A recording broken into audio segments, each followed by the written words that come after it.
길어야 100년인 인생인데 그 짧은 인생 사는 동안 왜 그리도 눈물도 흘려야 하고 땀을 흘려야 하고 원망해야 하고 때로는 소리 높여 절규도 해야 하는지, 하나의 파도가 부서지고 나면 또다시 파도가 몰려오고 한 고비를 넘기면 또 다른 고비가 앞을 가로막습니다.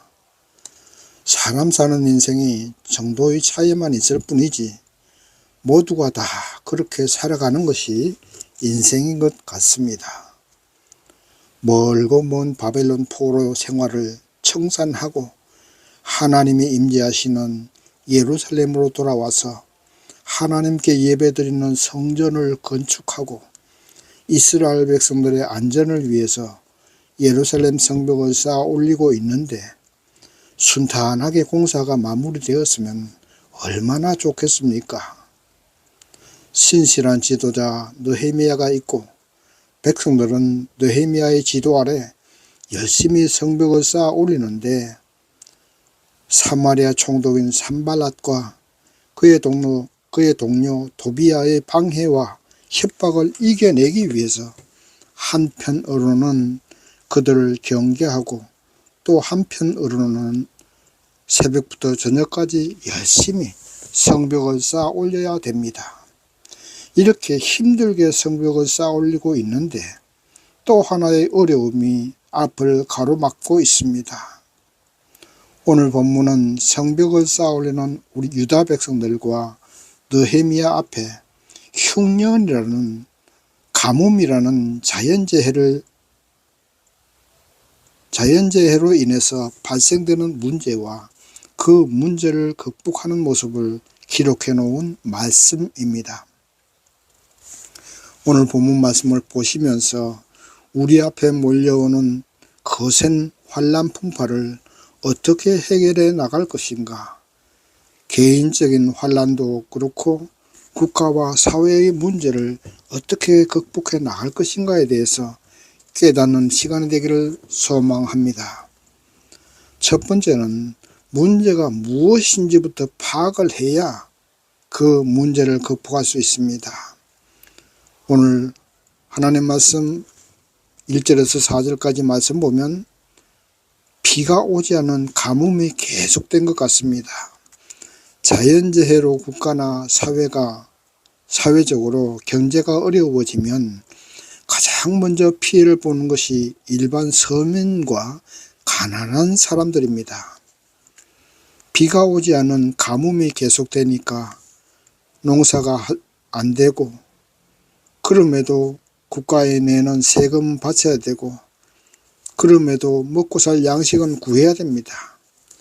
그래서 논밭을 저당 잡히고 돈을 대출해서 세금을 내는가 하면 돈을 대출해서 먹을 양식을 구합니다. 이런 지경에 이르게 되었습니다. 그러다가도 안 되니까 이제는 자식들까지 종으로 팔기까지 이르게 되었습니다. 어느 시대, 어느 민족, 어느 국가, 어느 사회나 사람이 먹고 사는 것이 가장 큰 문제입니다. 먹고 사는 문제가 해결이 되지 않으면 모든 것이 허사입니다. 먹고 사는 문제가 해결 안 되면 이념이 무슨 소용이 있습니까? 공산주의가 무엇이고 민주주의가 무엇입니까? 배고픈 민족주의가 무슨 소용입니까? 배고픈데 먹을 양식이 없는데 종교가 또한 무슨 소용입니까? 우선 당장 한 끼 밥이 더 중요한 것입니다. 오늘날 우리나라가 이만큼 민주화가 되고 평등을 부르짖고 민족을 내세우는 것도 먹고 살만 하니까 그 모든 것이 가능하게 된 것입니다. 먹고 살기 힘든 곳에 가장 잘 뿌리를 내리는 것이 이단종파와 공산주의 그리고 무당들입니다. 공산주의는 먹고 살만하고 국가가 부강하면 저절로 망하게 되어 있습니다. 오늘 본문의 느헤미야는 이스라엘의 평화를 위해서 또 안전을 위해서 성벽을 쌓아 올리는 것이 정말 시급하고 중요하지만 그것보다 더 중요한 문제가 바로 백성들이 먹고 살 양식이 없다는 것, 그리고 돈 있는 사람들이 이때를 이용해서 고리대금, 즉 이자를 돈을 빌려주고 아주 높은 이자를 받는 것, 그러다가 그것도 안 되니까 논밭을 저당 잡고 자녀들까지 저당 잡게 되는 이러한 행동을 하고 있다는 것, 이것이 가장 큰 문제였습니다. 오늘날 우리나라의 문제는 무엇입니까? 지금 우리나라도 먹고 사는 문제가 큰 문제입니다. 지금 우리나라가 어려운 것은 현 정부가 잘못해서 그렇다고 생각하십니까? 저는 그렇게 생각하지 않습니다. 전임 정부에서 탈원전 정책으로 전기가 부족하고 전기세는 올려야 되는데 강제로 올리지 못하게 하고, 코로나로 인한 경제마비가 되었을 때에 온 국민에게 돈 펑펑 나누어 주고 북한에 돈이나 돈다발 갖다 주고, 그럼에도 전임 정부의 때 평화가 있었습니까? 오히려 남북 연락사무소는 파괴하고 개성공단 모든 시설이 자기들의 것이라고 멋대로 몰수해서 마음대로 쓰고 있습니다. 현 정부 들어서 야당은 연일 전쟁하려느냐고 외치고 있지만 윤석열 대통령 되고 나서 북한이 우리나라 침입한 적 있습니까? 피해 끼친 것 없습니다. 물론 미사일은 쏟고 있습니다만은 그거는 전임 정부 때도 그렇고 오히려 전임 정부 때 더 많이 그랬죠. 만약 야당에서 집권을 했다면 어떻게 됐겠습니까? 끊임없이 돈을 국민들에게 나눠주었을 것입니다. 끊임없이 북한에 돈을 갖다 주었을 것입니다. 그것이 문제를 해결합니까? 문제의 해결은 국방을 튼튼하게 하고 기업이 힘을 내서 기업 활동을 잘 해서 수출을 많이 해야 우리나라는 먹고 삽니다. 그래야 우리나라는 튼튼해집니다. 경제도 좋아지는 겁니다. 현 정부 들어서서 원전 수출길 열렸지요. 방위산업으로 얼마나 많은 무기를 팔고 있습니까? 야당이 정권 잡았다면 이렇게 되겠습니까? 천만입니다. 천만의 만만의 말씀입니다. 무기 못 팔았습니다. 탈원전 정책으로 원전이 다 죽게 생겼던 것 윤석열 정부가 다 살려놓은 건 아닙니까? 돈이나 펑펑 국민들에게 나눠주었겠지요. 그렇게 되면 국가가 망하는 것은 시간 문제입니다. 여러분의 끔찍이도 사랑하는 여러분의 자녀들이 성장했을 때에 봉급의 70% 이상 세금으로 내야 할 것이고 여러분이 물려주는 유산의 반 이상이 상속세로 내야 할 것입니다. 그래서 우리 자녀들은 가난하게 살아야 되고 먹고 살 양식을 걱정해야 할 것입니다. 그런데도 지금의 40대 50대는 야당을 지지합니다. 범죄인들의 집합체인 그 야당, 범죄를 저지르고도 큰소리 치면서 정권을 심판하겠다고 떠들고 있는 그 야당, 이것이 우리나라의 문제입니다. 이제는 범죄당을 청산해야 되지 않겠습니까?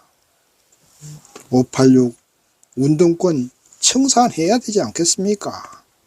그래야 이 나라가 바로 잡힙니다. 문제는 범죄인들이 정권을 잡고 국회 다수당이 되고 운동권 세력들이 시대의 흐름을 잃지 못하고 민족주의 운운하고 있습니다. 진실로 우리 민족을 위한다면 김정은한테 돈을 갖다 줄 것이 아니라 북한 주민들이 먹고 살 수 있도록 우리나라가 더 경제적으로 발전해야 되고 살림살이가 넉넉해져야 됩니다. 그래서 북한 주민들에게 먹고 살 수 있는 양식을 줄 수 있을 정도가 되면은 그때는 문제가 해결되는 것입니다. 이와 같은 것은 영적인 세계에서도 그대로 적용되는 것입니다. 우리의 영혼이 굶주렸는데 육신의 양심만 넉넉하고 차고 넘치면 무슨 소용이 있겠습니까? 어떤 일이 일어나겠습니까? 우리 영혼은 부르짖는데, 배고프다 소리 지르는데 그 소리에는 귀를 기울이지 않고 육신의 쾌락만 쫓아서 세상에 방황한다면 그것이 문제가 해결되겠습니까? 영혼의 소리에 귀를 기울여야 됩니다. 서민들의 소리에 귀를 기울여야 됩니다. 말씀을 듣고 기도하십시오. 영혼의 소리에 귀를 기울이지 않고 진정으로 국가를 위한 것이 무엇인가를 알지 못하기 때문에 이것이 문제입니다. 감정적으로 윤석열 정부가 싫으니까 그것이 문제입니까? 그것이 문제입니다. 잘못된 줄 알면서도 범죄당을 지지합니다. 이것이 문제입니다. 영혼이 건강해야 됩니다. 서민들이 건강해야 됩니다. 영혼이 건강하지 못하기 때문에 가정이 파괴되고 사회가 파괴되고 국가가 파탄이 나는 것입니다. 우리 교회가 정신 차려야 됩니다. 성도님들이 정신 차려야 됩니다. 이것은 지역이 경상도 전라도로 갈리는 것으로 인한 문제가 아닙니다. 진실로 이 나라의 미래와 우리 자녀들의 미래를 위해서 어떻게 하는 것이 우리나라의 먹고 사는 문제, 경제를 성장시키는 문제를 해결할 것인가를 우리 성도님들이 깨닫고 정말로 이번 선거에서 나라가 살 길이 열려지기를 우리 성도님들이 앞장서서 해결해야 됩니다. 기도해야 됩니다. 문제는 경제이고 문제는 우리 영혼의 양식을 주는 것이라는 사실을 꼭 기억하시기 바랍니다. 두 번째, 느헤미야의 해결책에 대해서 한번 보겠습니다.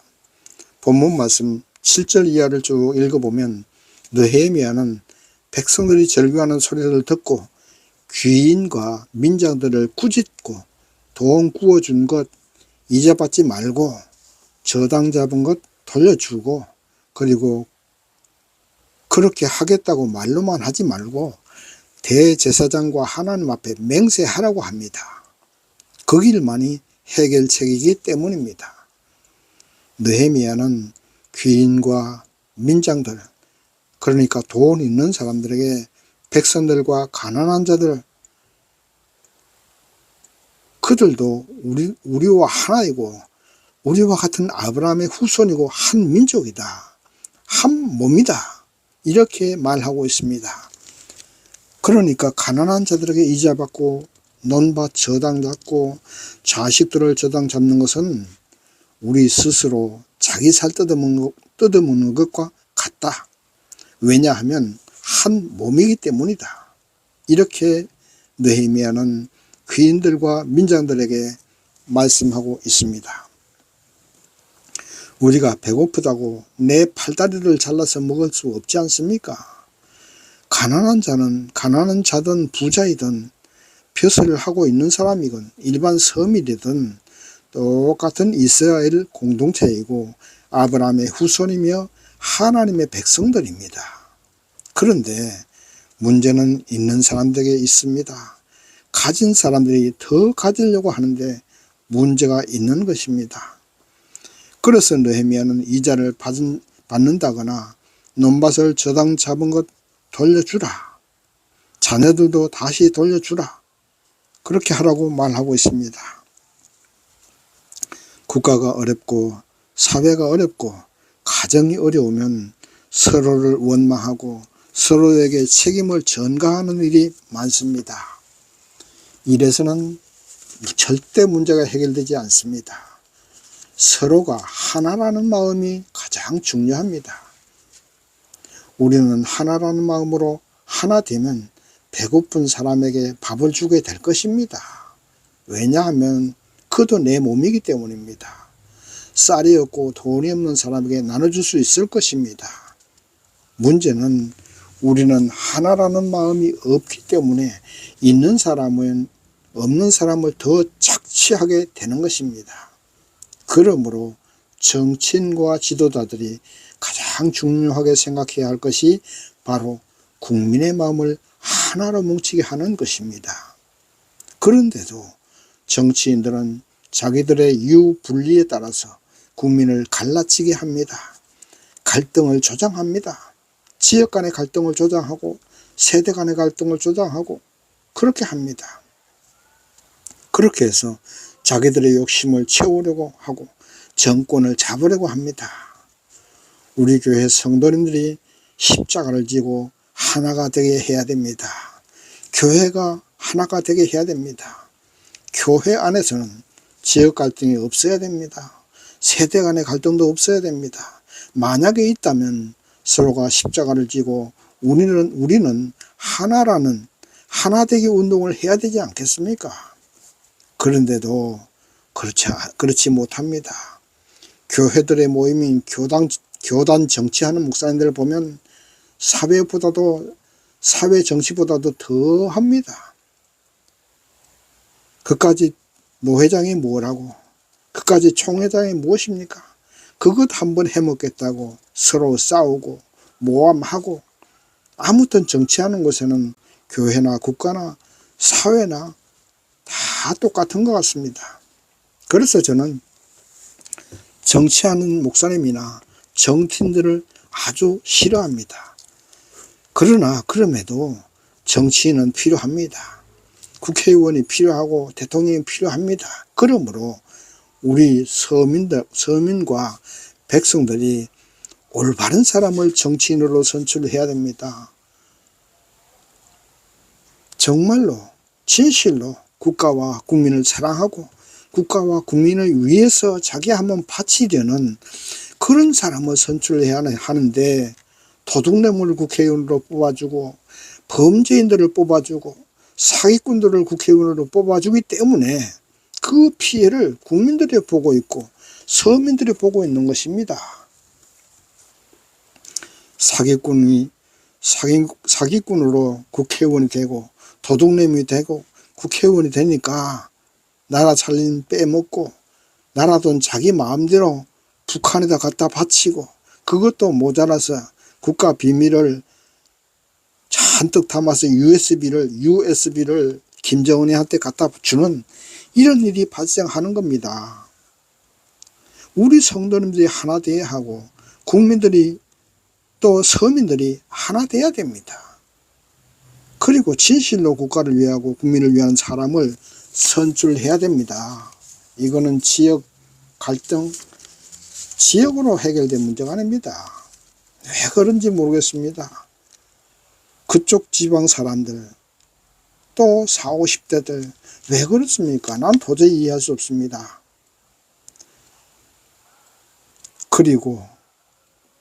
그래서 느헤미야는 귀인들과 민정들에게 하나님 앞에 맹세하도록 해야 합니다. 사람 앞에 맹세하는 것과 사람 앞에 맹세하는 것은, 하나님 앞에 맹세하는 것은 다릅니다. 그래서 느헤미야는 귀인들과 민장들에게 이자 받지 말고 저당 잡은 거 돌려주겠다고 하나님 앞에 맹세하라고 합니다. 그래야만 그 맹세가 구속력이 있기 때문입니다. 그리고 느헤미야는 자신부터 총독으로서의 봉급을 받지 않았습니다. 무료 봉사하겠다는 말씀이죠. 이렇게 솔선수범하는 지도자가 국민을 하나로 뭉치게 할 수 있습니다. 저는 자기 재산으로 국민들에게 나눠주겠다는 사람이 있으면 그 사람에게 투표하겠습니다. 그런데 그런 사람 하나도 없고 국민 세금으로 낸 돈을 가지고 국민들에게 나눠주면서 자기가 나눠주는 것처럼 시건방 떠는 그런 사람들 있습니다. 정말로 가증스럽습니다. 국가 경제가 어떻게 되든지 자기 임기 동안에는 별 문제 없을 것 같으니까 돈을 빚내서 국민에게 나눠주고, 결국 그 빚은 누가 감당해야 됩니까?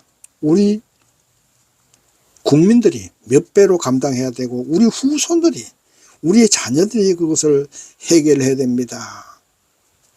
문제를 해결하려면 가난한 자와 또 높은 직책 사람들이 하나가 되어서 솔선수범하는 자세를 가져야 문제가 해결되는 것입니다.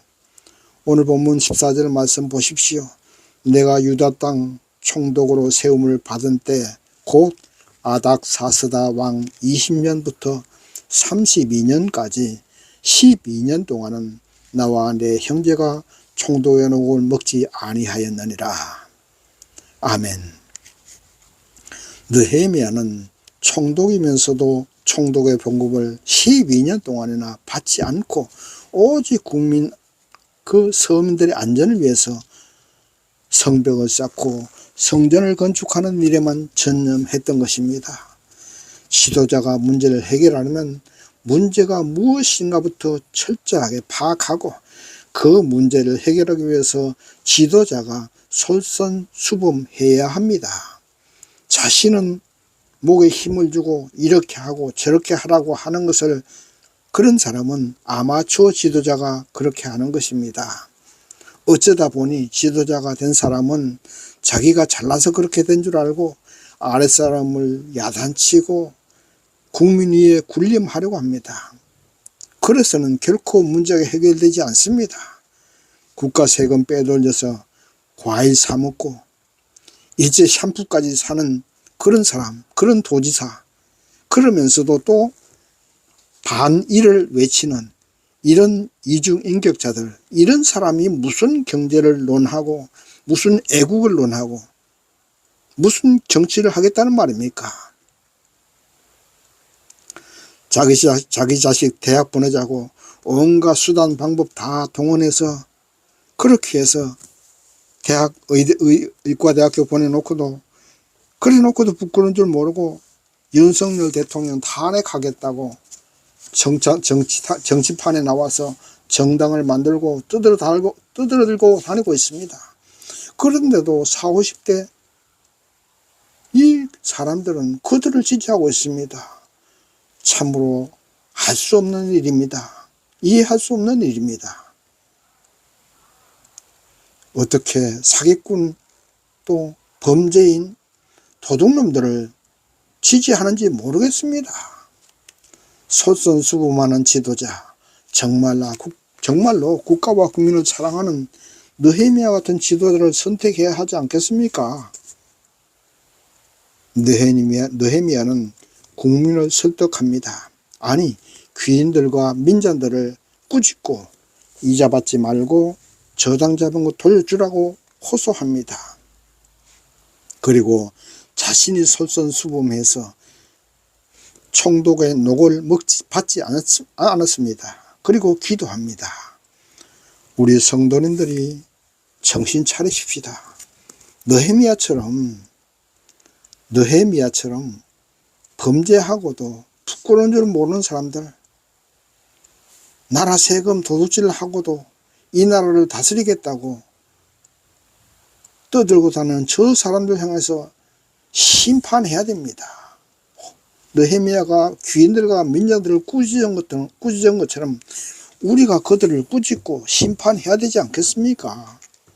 그리고 저들을 지지하는 잘못된 사고방식을 가지고 있는 그 사람들 향해서 책망하고 기도해야 하지 않겠습니까?